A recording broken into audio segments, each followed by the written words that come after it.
Hello everyone, welcome back to another scholarship opportunity. In this video I am going to talk about an opportunity to obtain a World Bank scholarship to study in one of the universities that are covered by the World Bank. So without taking too much time, let's get into the details. But first, before we do that, please, if you know you've not yet subscribed to the channel, make sure you smash that subscribe button and then turn on notifications so that you don't miss out on future videos on scholarship that will be coming from this channel. So let's get into it. The first thing that you need to know is that there are two types of scholarships that I will talk about. The first one is the Joint Japan World Bank Graduate Scholarship Program, and then the second one will be Robert S. McNamara Fellowship Program. Now let's go and look at the Joint Japan World Bank Graduate Scholarship Program. Let's get to the details. Before you apply for any scholarship, it is important for you to know the purpose of the scholarship. So the Joint Japan World Bank Graduate Scholarship Program is open to citizens of certain developing countries with relevant professional experience and a history of supporting their country's development effort who are applying to a master's degree program in a development related topic. Note that it is to support developing countries in their development effort, and it has to be somebody who wants to take a program in a development related fields. Subject to available funding, Joint Japan World Bank Graduate Scholarship offers scholarship for 45 participating master's program in 27 universities in USA, Europe, Africa, Oceania, Japan in key areas of development, including economic policy management, tax policy, and infrastructure management. They say, please note that if you are not admitted to one of these 45 participating master's program, you are not eligible for applying for a Joint Japan World Bank scholarship in 2023. It is important to know that you are eligible only when you apply to the 45 programs. But first, before we get into it, let's look at the countries that are eligible for this scholarship. So these are the countries. They begin from Afghanistan, Algeria, going right down to Zimbabwe. Let's go back, and then now the next thing is the application window. You have two application windows. The first one is from January 16 to February 28. So we are about a week late, but you still have more than a month, and you have to follow Washington time. And then the second application window starts from March 27 to May 26, 2023, again Washington time. So if you feel like you cannot meet the first application window, you can prepare for the second application window. Now the next thing is who is eligible for this scholarship. Here are the eligibility criteria. The first one is, broadly speaking, developing countries nationals must be a national of a World Bank member developing country. You are not supposed to be holding a dual nationality. You are supposed to be in good health, hold a bachelor's degree, earned at least 3 years prior to application deadline date. So you're supposed to have at least 3 years of working experience. That's indirectly what they are saying. For example, we are in 2023. That would mean you must have been employed since 2019. And then the next one is have a 3 year or more of recent development related work experience after earning a bachelor's degree. So you need a work experience, like I said. So you can go, not to make this video long, you can go ahead to read all of these details. The next thing, which is very important, is that on or before the scholarship application deadline date, be admitted unconditionally. So you are supposed to have your admission letter. You must have been accepted by a university.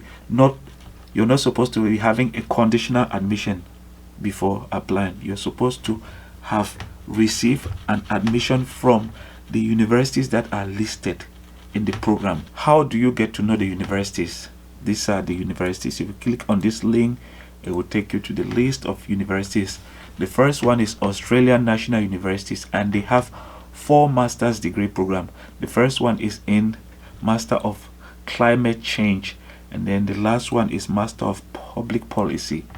you're supposed to gain admission on conditional admission in one of these master's program before you can apply. And then they have the second universities from Brandeis University.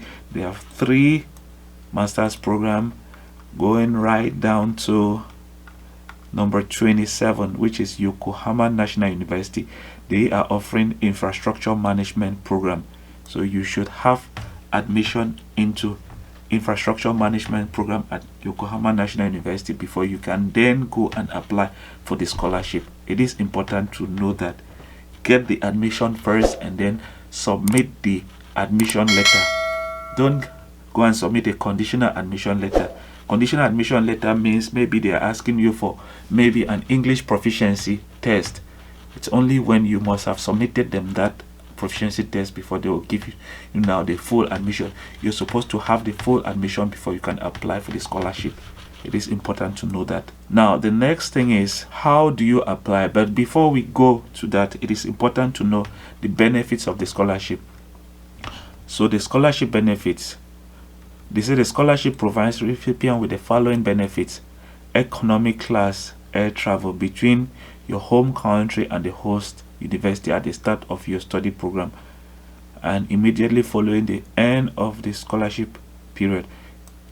They say in addition to the 2-way air travel, scholars will receive a 500 travel allowance for each trip. So from your home country to the university where you would be studying for your master's, you will receive $500. And then when you're going back home to your home country after you must have completed your master's, they'll also give you another $500 travel allowance. So basically it's $1,000 combined. They would pay your tuition for your graduate program and cost of basic medical insurance obtained through the university.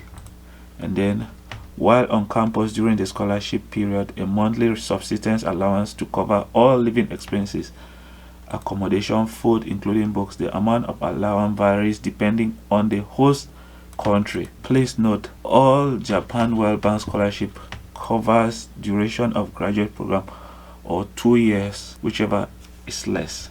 So you have to take note of this fact. They are simply trying to tell here that if the scholarship duration is 2 years, you should make sure you complete it within the 2-year period. If you go above the 2 years, you might have to finance yourself. The next one is the scholarship does not cover visa application, expenses to bring or support a scholar's family member, extracurricular courses or training, a host of other items. You have to read those ones in details. Now let's go and look at the application guideline. It is very important that you read the application guideline before applying for this scholarship.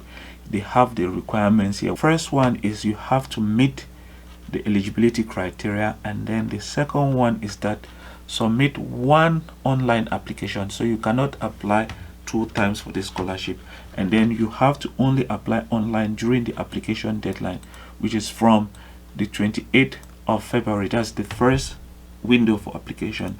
The second window for application is on the 26th of May. And then you have to provide 2 recommendation letter. Note that this is for the World Bank scholarship. It is different from the university application. Like I said, you have to go to the university and apply for the programs that are covered by the World Bank, get the admission first, and then go now and submit an online application to request for scholarship. You have to complete 1 application form, and then you have to equally provide scanned copies of documents that prove that you have been employed in a development related field. Then you have to equally provide scanned copies of your bachelor's degree.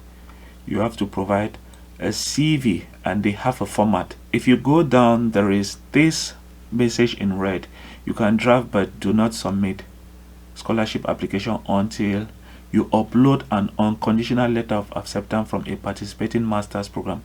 Like I said, you have to make sure you already have the unconditional admission before you can apply for this scholarship. You can access the online application portal for the scholarship by using this link, and the link will be available a few days before the start of the scholarship application. And remember, these are the date from the 28th of February or from the 26th of May. They have other conditions that you have to meet. You do not have to use your cell phone to apply. It is very important that you go through the online application guideline and read it carefully, because one of the reasons why many people fail in their scholarship application is because they do not follow the application guidelines. So read this document right up to the end. It's a 16-page document. Now let's go to the next one. The next one is Robert Namara Fellowship Program. This is a fellowship program. They say the World Bank Robert Namara Fellowship Program matches aspiring development economic researchers for developing countries with World Bank research economists, creating unique opportunities for the fellows to participate in rigorous policy relevant research in the World Bank Development Economics Vice Presidency. Fellows will be hosted at the World Bank in Washington for 8 months, that is from September to May each year, and work under the supervision of researchers in the World Bank. Okay, so that is the reason for the scholarship. Now, what is the application window? They say application for the 2022 cohort are closed. The window for application for the 2023 cohort will open in March 2023. So you have some time to start applying. And then they have key features. They equally have compensation and benefit. So it offers a competitive compensation totaling 42,750 net of income tax per fellow for an 8-month fellowship paid in monthly installment, since the fellow will be hosted at the World Bank in Washington. The World Bank HR Operation Unit will assist the selected candidate with their application for G4 visa. Note, the following does not cover travel expenses, which means despite the fact that you receive this money, you have to pay your travel expenses. You can go ahead and read the other details. Now let's look at eligibility. To be considered for this scholarship, the applicant must be national of World Bank member country, with preference to nationals of developing countries. So you can go here and look at the list of countries. These are the list of countries, beginning again from Afghanistan. You have the date that Afghanistan joined, 1955. So if you go down, you have to go down and make sure your country is on the list of countries that are eligible for this scholarship.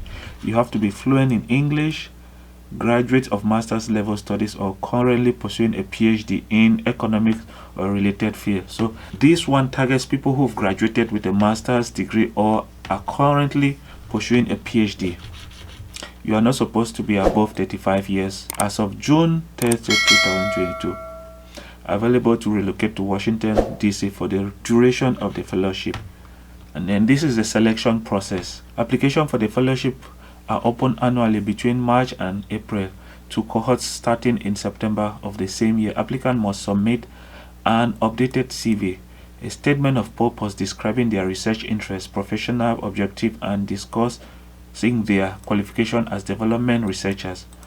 Contact details for a reference who can provide a letter of recommendation. Letters will only be requested for shortlisted candidates. So you have to apply and then you're shortlisted before you can be asked to provide a recommendation letter. So you would provide a written sample, it's optional. A code sample is optional. Fellowship will be awarded based on application material, knowledge of relevant economic methods, and demonstrated skills in required statistical software. Cohort formation will seek to achieve geographical and gender representation. Okay, so that is it about the second option for the World Bank scholarship. You can go ahead and look at the frequently asked questions, but to make this video not too long, we'll end here so you can go through the different tabs and read to be informed more about the scholarship before you apply. Like I said, it is always important to make sure you read the details about the scholarship so that you don't make any mistakes, because that is one of the problems that most students have. They don't take the time to read the application guideline for every scholarship before they apply, and when they apply they don't succeed and they are like, I tried, I didn't succeed. But in most cases the problem is coming from their side because they don't usually take the time to read the details about that scholarship. That being said, let's end the video here. Remember, if you've not yet subscribed, please hit that subscribe button. You can link up with me using the link tree that is at the bottom of the description, and then you'll get to either my Facebook, Instagram, or TikTok, and then let's chat there. I'll see you in the next one. Ciao.